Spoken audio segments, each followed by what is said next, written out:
aspects. The money meant for assisting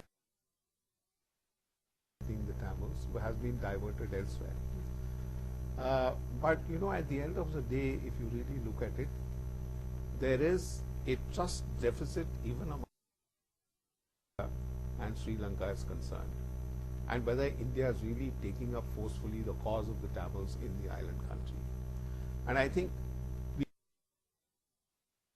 look away from the DMK and the AIDMK, the two Dravidian parties, their participation and insistence on certain aspects of the Tamil minority. But is their participation also very opportunistic? It's opportunistic and is not really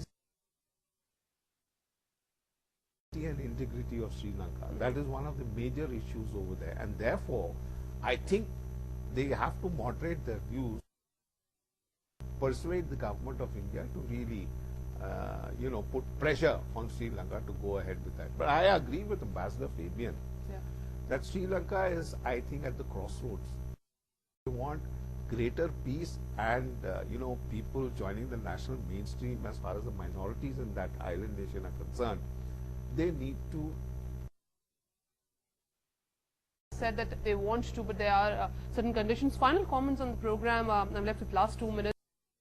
We start with the monsoon session. 8th is when the DMK will be holding a rally on this issue. Do you think that in the coming days this issue will?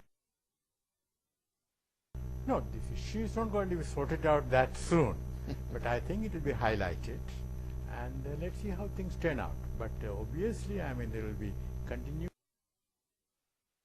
hardliners, against any reasonable compromise. Okay. Final comments from you, Professor Manoharan. We know what really happened in the budget session on this issue. Things we got to take note of and do. One is the short term.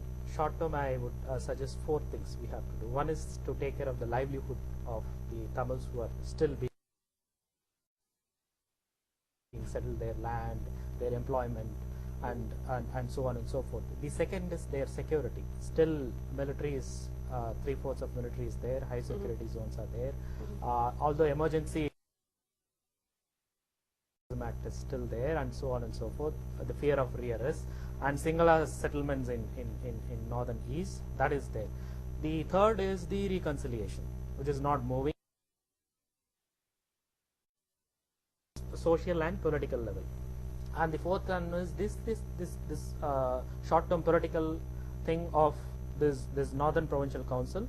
We should make sure that this is connected.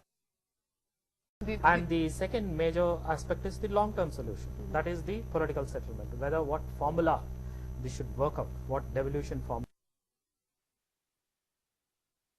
should be amended, should be implemented in full. That's what India's consistent position is. Firstly, implement 13th Amendment. But what is most important is that to have a consensus of all the political parties on this issue. Final comments from you, Mr. Ramachandran.